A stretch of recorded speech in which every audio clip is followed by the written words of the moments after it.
झारखंड में कुर्मी समुदाय अपनी पुरानी पहचान बहाल कर एसटी यानी अनुसूचित जनजाति का दर्जा पाने की मांग कर रहा है, जिसे लेकर आदिवासी समुदाय का कड़ा विरोध है।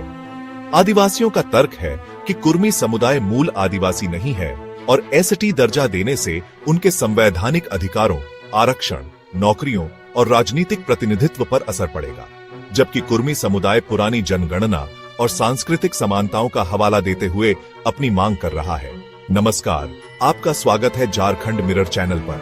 मैं हूं नीरज और आज हम एक बेहद संवेदनशील और महत्वपूर्ण मुद्दे को लेकर चर्चा करेंगे, जो झारखंड की सामाजिक और राजनीतिक जिंदगी को गहराई से प्रभावित कर रहा है। झारखंड में कुर्मी और आदिवासी समुदाय के बीच एसटी दर्जा को लेकर बढ़ते तनाव और टकराव की स्थिति पर हम विस्तार से बात करेंगे। इस चर्चा में हम दोनों पक्षों की दलीलों, आंदोलनों और झारखंड की सियासत पर इसके प्रभाव को समझने की कोशिश करेंगे।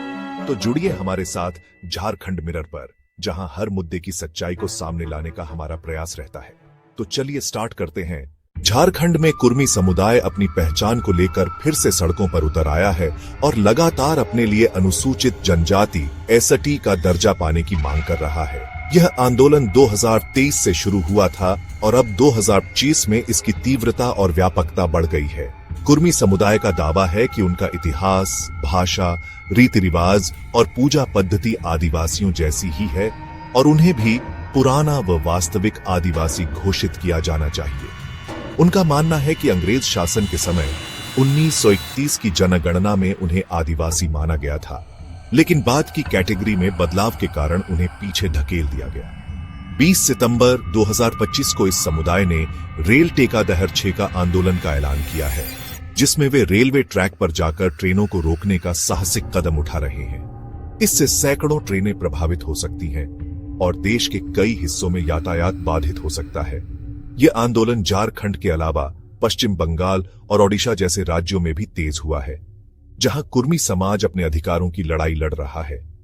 यह आंदोलन न केवल सामाजिक न्याय की मांग है, बल्कि यह समुदाय की अपनी पहचान की लड़ाई भी है, ताकि उन्हें भी सही स्थान और सम्मान मिल सके।